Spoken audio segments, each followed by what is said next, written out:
Ready, Mr. President? At the count of three. 1, 2, and 3!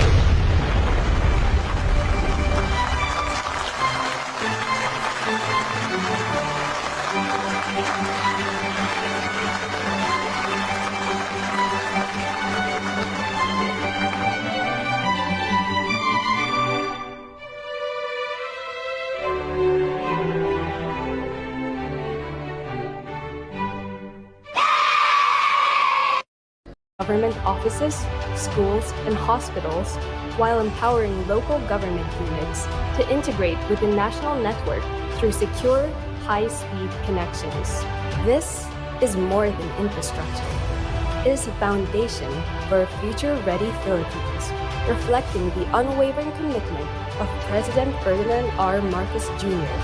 to connect every Filipino, ensuring that each can thrive in a digitally empowered nation. The National Fiber Backbone, building the digital highways of tomorrow, today. Have it, ladies and gentlemen. Thank you, Mr. President, and congratulations to the ICT. At this juncture, may we call on House Speaker Ferdinand Martin G. Romualdez to introduce our guest of honor and keynote speaker. Ladies and gentlemen, the President of the Republic of the Philippines, His Excellency Ferdinand R. Marcos Jr. Thank you, Speaker Martin Romualdez, for your introduction. Please take your seat. DICT Secretary Henry Aguda, members of the House of Representatives with us, the provincial governors, and the local government officials. The mayors are here to see the system go live. The officials and employees from the Department of Information and Communications Technology, my fellow workers in government, distinguished guests, ladies and gentlemen, good morning to everyone.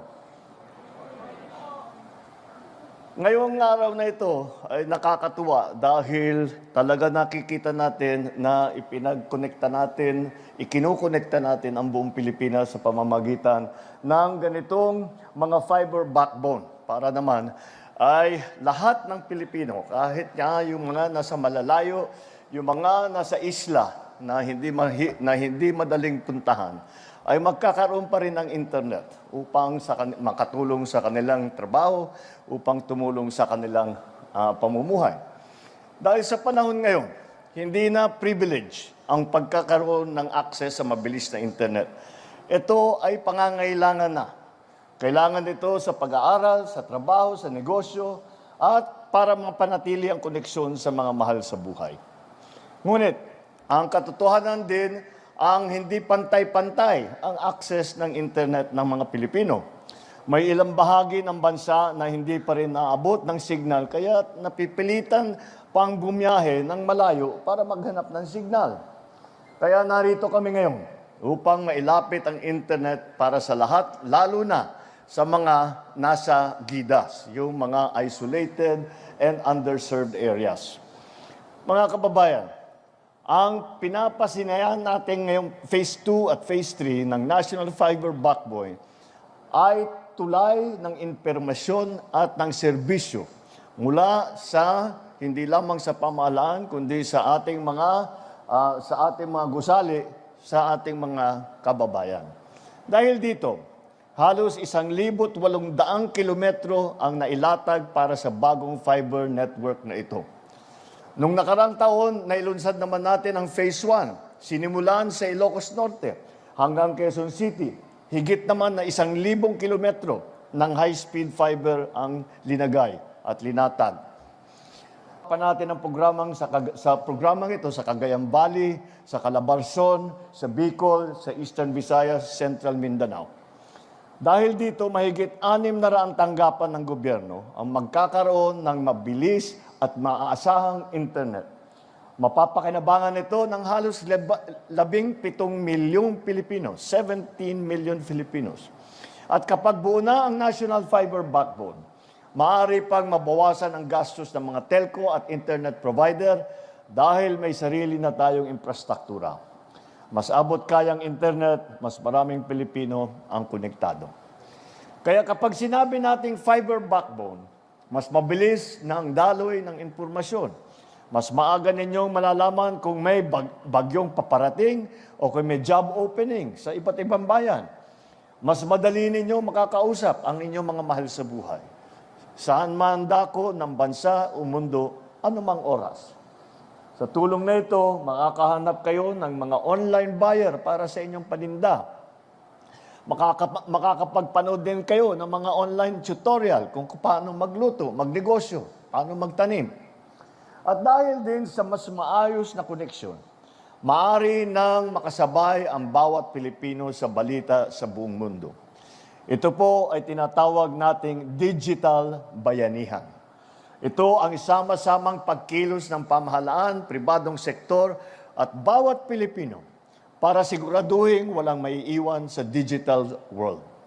Kapag may wifi o data man sa bahay at bayan at gumagamit kayo ng mga online services, kasama kayo sa kilusang ito na gawing mas konektado ang bagong Pilipinas. Alam ko, marami pa tayong kailangan ayusin, pero hindi na rin tayo babalik sa nakaraan. Kaya dapat mas pabilisin pa, mas palawakin pa, mas gawing abot kaya ang teknolohiya para sa lahat ng bawat isang Pilipino. Pero habang pinapalawak natin ang koneksyon sa bansa gamit ang mga fiber optic cable, huwag natin kalimutan ang koneksyon sa lupa. Alam ko po ang ramdam ninyo ang abala rito sa Leyte dahil sa kalagayan ng San Juanico Bridge. Mahabang pila, mabagal ang biyahe, maraming naaabala. Ngunit nabawasan na yung pila. Yung iba nag-aantay nung una kaming nag-inspeksyon sa San Juanico, yung mga truck nag-aantay 3 araw. 2 araw, 3 araw, may 4 na araw pa. Wala naman silang stambayan kung saan sila kakain, kung saan sila matutulog, kung saan sila maliligo. Kaya pinilit namin mas mabilis. Kaya't ngayon, ang report sa akin ng Coast Guard kahapon lamang ay yung essential goods dahil inuuna natin yung mga perishable, yung maaring masira, mabulok. Inuuna natin. Ang waiting time na lang daw para doon sa mga perishable, nag-aantay na lang sila na isa, mahaba na yung 2 oras. Para sa naman non-perishable, 2 oras hanggang 3 oras, mahaba na yung 4 na oras. Kaya binabawasan talaga natin. At kailangan talaga nating tulungan dahil hanggang Mindanao, nararamdaman nung sinara, nung biglang nasara ang San Juanico Bridge to commercial traffic. Kaya kaya sa DPWH, talagang tinutulak natin sila na bilisan ang red ng maayos. Kanila, by the end of this year, yung San Juanico, kaya na ang 12 tons na tatawid. Kaya pa sa 12 tons, pwede na ang bus, pwede na yung mga van, pwede na yung mga, hindi pa pwede siguro yung mga malalaking truck. Ngunit lahat ng iba, pwede na private vehicles at yung mga hanggang 12 tons kakayanin na. May higit kalahating bilyong piso na pondo ang nakalaan para maibalik sa 12 hanggang 15 metric ton ang load limit sa susunod na Disyembre. Ngunit kailangan pa nating itaas ang buong kapasidad nito sa 33 metric tons. Paabutin natin doon sa kanyang dati na kaya.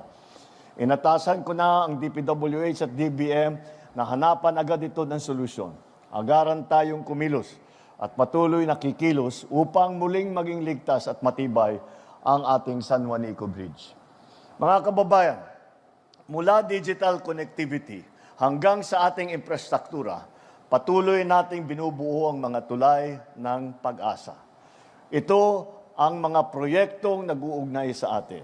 Sa taas ng kabundukan, baybayin, ng dagat o pinakaliblib na lugar. Pinakapangako ko nasa inyong lahat na ang ating pamahalaan ay hindi titigil hanggang ang buong bansa ay konektado. Hanggang ang bawat bata, matanda, magsasaka, guro, negosyante, healthcare worker, bawat Pilipino ay may access sa kaalaman at sa mga oportunidad. Ito ang bagong Pilipinas na sabay-sabay nating tinatahak. sama-sama po tayo sa paglalakbay na ito. Maraming salamat at mabuhay kayong lahat. Salamat, mabuhay ang bagong Pilipinas. Thank you, Mr. President.